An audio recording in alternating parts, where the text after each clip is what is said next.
Ah, enfin de retour sur YouTube. J'espère que vous êtes toujours avec moi, mes chers abonnés si fidèles. Non. Mais, mais t'es qui, toi? Ouais, bof. Tu comptes parler de quoi? Bon, décidu sur ma chaîne. Donc, le mec aux 800 abonnés sur ma chaîne. Donc, si ma vidéo lui plaît, pub gratuite. Donc, on va faire en sorte de taper là où ça fait mouche. Allez, ce manga préféré. Toradora, monsieur. Bon, pourquoi pas. Vas-y, je te regarde. C'est gentil, monsieur. Je compte sur vous pour la pub gratuite. Attends, est-ce que je viens de dire ça tout haut?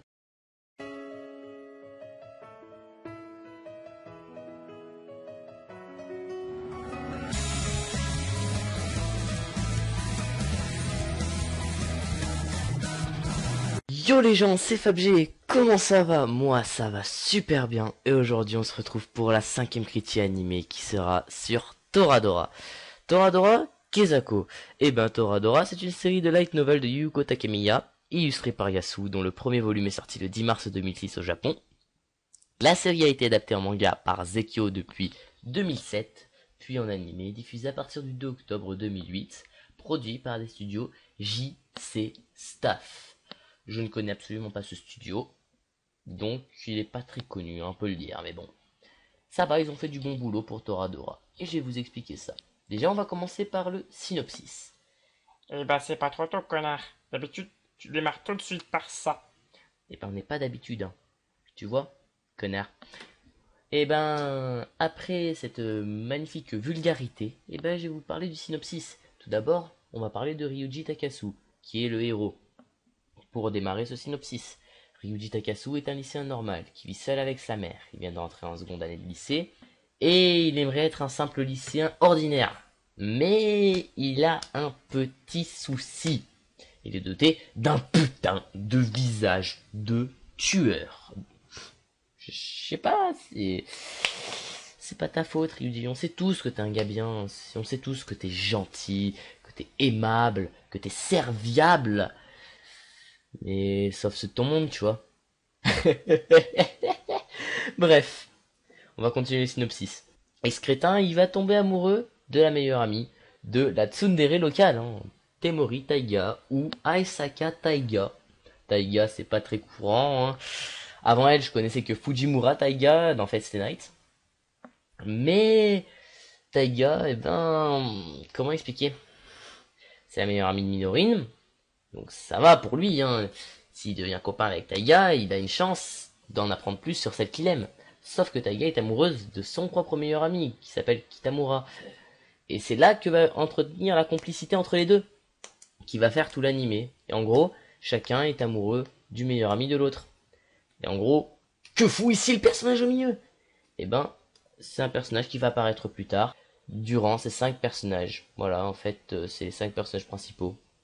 Et oui, j'ai bien dit durant les 5 personnages. Parce que chaque personnage a son petit arc. Tout d'abord, on va parler de Yusaku Kitamura. Oui, je commence par le plus mauvais. Et alors, fuck it! Yusaku Kitamura, pour les néophytes, en fait, je vais vous dire, c'est le garçon bien sous tout rapport, qui n'est jamais surpris. Bon, j'ai pas d'exemple qui me viennent en tête. Et heureusement d'ailleurs, parce que ce personnage, je ne peux pas le blairer. Tout simplement, il a un humour de merde. Vous verrez plus tard pourquoi. Posez pas de questions. Parce que sinon je vais vous spoiler, vous voyez. Et c'est pas la solution. Pourquoi je chuchote? Je suis derrière un écran. Mais putain, je suis con. Enfin bref. Yusaku Kitamura, c'est le garçon bien sous tout rapport. Taiga est amoureuse de lui. Bla bla bla bla. Il est chiant. Humour de merde. Personnellement, je le trouve pratiquement inutile si ce n'est pour explorer un peu plus Taiga. Non, il n'y avait pas de sous-entendu bizarre. Non, je ne vous autorise pas. Putain, mais non, non, je suis pas un lolicon. Je suis découvert. Bref, continuons. C'est un ami d'enfance et il va présenter Ami Kawashima. Ami Kawashima, c'est une top modèle qui va rejoindre la classe de Ryuji, Taiga et les autres. J'ai la flemme de tous les dire. Po, po, po. Bref. Et ce personnage, c'est sans doute mon personnage préféré. Pourquoi? Tout simplement parce que c'est une garce. Mais t'es complètement stupide. Attends, attends que j'explique. Attends, s'il te plaît. C'est une gare tout simplement parce que elle a, comme qui dirait, deux personnalités. Une personnalité toute gentille, toute mignonne, et une personnalité oh oh oh, je suis diabolique. Et en plus, couplée à ça, elle est hyper intelligente. Et elle va à chaque fois savoir tout analyser. Et savoir bien se foutre de la gueule de Ryuji, de Taiga et des autres. Et personnellement, c'est quelque chose que j'adore. Et son humour à elle était génial. Personnellement, j'ai vraiment limite l'impression qu'elle était omnisciente tellement elle savait des choses. Et c'est un point qui m'a beaucoup plu. Ensuite, un autre petit point, ça m'a un peu déplu et en même temps ça m'a plu. C'est comme on est dans une comédie romantique, elle va forcément tomber amoureuse d'un des deux. Bien entendu, je vous laisse deviner lequel. Hein. Mais bon, maintenant je vais vous parler de mon deuxième personnage préféré, qui n'est autre que... Oh, sexy. Enfin bref, mon deuxième personnage préféré qui est Minori Kushieda. Minori Kushieda, c'est la boule d'énergie. Non, je n'ai pas fail avec ma bouche. Non, je ne vous autorise pas. Je n'ai juste plus de salive. Pour la peine, je bois bien la gorgée. J'ai pris bien mon temps. J'ai fait un bruit bien dégueulasse. Non, je ne suis pas bourré. C'est mon état naturel. Maintenant, je vous parlais de Minori. Minori, c'est la boule d'énergie. La boule d'énergie mignonne, vous voyez, c'est le personnage qui est là. Le petit personnage qui est là, tout le temps joyeux. Et non, c'est pas chiant, perso, c'est un personnage que j'ai trouvé très rafraîchissant. Et en même temps, très très bien exploré, tout simplement parce qu'elle a son petit côté sombre. Et voilà, c'est quelque chose que j'ai beaucoup apprécié chez elle. Après, je vais pas vous en dire plus sous peine de spoiler. Ensuite, je vais vous parler, bien sûr, de notre ami Ryuji un peu plus en détail. Ryuji, c'est tout simplement un gars gentil, mais accro au ménage. Ça, c'est quelque chose d'assez incroyable. Pour vous dire, oh mon dieu, une tache sur ce vêtement. Je te ferai remarquer que tu t'es trompé de pub, connard. Calme-toi, calme-toi, je vais mettre la bonne, oh. Faut juste que j'appuie sur un bouton. Est-ce que tu me laisses appuyer sur le bouton? T'aurais été sous-entendu bizarre, là. Dépêche-toi. Bon on aura bien avancé, mais il reste encore un personnage à parler. Je veux bien sûr parler de l'héroïne, Taiga Aisaka. Ou que j'ai renommé moi-même la fangirl, même si ce n'en est pas une dans l'anime. Quoique, on pourrait peut-être le dire avec Kitamura, mais... Passons. Parce que passons. Taiga, je l'ai utilisé simplement parce qu'elle me fait flipper. Pour donner un exemple, ce type, il est pas beau, il fait peur. Je préférerais l'avoir en face que avoir en face cette fille. Cette fille est dangereuse. Déjà, parce qu'elle est doublée par cette seiyuu, Rie Kugimiya. Aussi, elle a fait beaucoup de choses, hein. Mais ses rôles les plus célèbres, c'est les tsundere. Pour ne citer que 3 tsundere, on peut citer Louise, Taiga et Shana de Shakugan no Shana. D'ailleurs, je vais en faire un petit comparatif parce que Louise et Taiga sont souvent énormément comparés. Déjà, le tableau sur le net. Eh oui, on y voit Taiga, Louise et Shana. Shana, Louise, Taiga. Au pire, regardez, on voit des jolies couleurs. Je vais tout simplement vous décrire. Seiyuu, pareil. Personnalité, pareil. Complexe au sujet de la poitrine parce qu'elle est petite, elle est pas grosse, elle est loliconesque. Oh yeah. Bon sang, ce que je viens de faire était dégueulasse, ne refaites pas ça chez vous les enfants. Mais il y a une différence. Leur petit copain n'est pas doublé par Satoshi Ino pour Taiga. Et c'est ça qui fait toute la différence.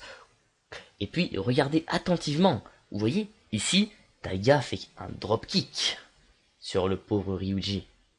Alors que Louise, elle, elle est plus branchée SM en fait. Parce que regardez le pauvre Saito. En plus, elle est dessus. Saito est à moitié à poil. C'est bizarre quand même comme image. Je crois qu'on va vite l'enlever en fait. Bref, en conclusion, Tigre ou Taiga? Eh ben, je dirais un peu des deux. Simplement parce que c'est une tsundere selon moi bien écrite. Contrairement à Louise, elle n'est pas tsundere pour être tsundere. Ce sont des événements qui ont fait d'elle une tsundere. Et son histoire est plutôt intéressante. Mais l'inconvénient de cette Taiga, c'est que selon moi, qui est quand même été à fond dans Toradora parce que j'ai beaucoup apprécié le début, eh ben, comment dire, elle fait peur. Parce que elle est réaliste. C'est une tsundere extrêmement réaliste, un personnage très très bien fait. Et personnellement, oui je dis beaucoup personnellement et je vous emmerde. Personnellement, j'ai beaucoup d'a priori sur elle quand même. Et puis, on ne peut pas nier quand même qu'elle a énormément de ressemblances avec les autres tsundere telles que Shana et Louise. Elles martèlent tous les deux le héros. Elles ont un complexe sur leur poitrine.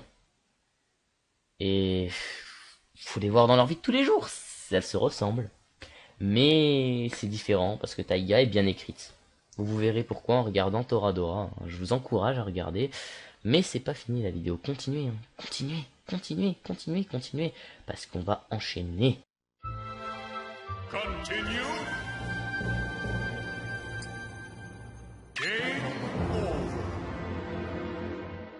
Voyant que personne ne l'aimait, Fabgé plongea dans une terrible dépression qui dura quelques secondes. Puis il se dit: mais fuck la police! Tous les gens ils m'aiment pas. Pour la peine je continue ma vidéo. Hein? Ça leur fera bien chier. Et poum dans les dents. Hein? Bande de biatch. Et comme ça, eh ben j'appuie bien sur vos boutons. Mais de quel bouton tu parles? J'en ai fichtrement aucune idée mon gars. J'en ai aucune idée. Bon, maintenant passons à l'anime en lui-même. Il est constitué de 25 épisodes, de chacun 25 minutes. Et coup de bol pour toi mon ami Radin, il n'est pas licencié en France. Donc, tu peux le trouver gratuitement en VO. Et ça, c'est un gros point fort selon moi. Ensuite, point moins fort, il est séparé en deux arcs. Et le deuxième arc est pas terrible. C'est ce qui m'a fait ne pas aimer Toradora. Toradora est très marrant pour le premier arc. Ensuite, il devient trop chiant. Parce que moi, personnellement, je regardais ça comme un manga détente. Et ça m'a complètement refroidi, quoi. Comme j'avale ma salive. C'était refroidissant. Voilà, je ne trouve pas de synonyme. Ensuite, par contre, niveau son, la qualité des sons est très bonne. L'opening 1 est excellent. Il est très entraînant. Purée, purée, purée, yo. Non, je n'ai pas chanté, je chante très bien d'abord, hein, je chante très bien. Et les OST sont excellentes, ça, y a rien à dire. Donc pour finir, je vous conseille de regarder Toradora, de donner votre avis dessus, commentez, hein, et on va peut-être pouvoir débattre, hein, des fois. Moi, j'ai pas aimé Toradora, mais peut-être que vous, oui. Et ça pourrait devenir intéressant. Je vous conseille aussi de regarder la chaîne de Decilu. Là-haut, hein, j'ai mis la petite annotation. Vous abonnez, hein, parce que un abonné de plus, un abonné de moins, hein, pour Monsieur 800 abonnés, hein. Bref, non mais Decilu est super, il fait des super vidéos. Il en a d'ailleurs fait une sur Toradora. Vous pouvez la regarder. Je vous conseille de vous abonner à ma chaîne, hein, classique, de me mettre un petit pouce bleu, ça m'encourage, et de partager mes vidéos. Sur ce, je vous laisse profiter du poème, et ciao!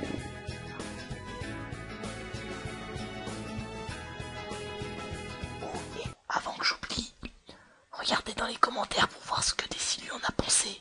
Ça pourrait être sympatoche. Allez, à plus les gars.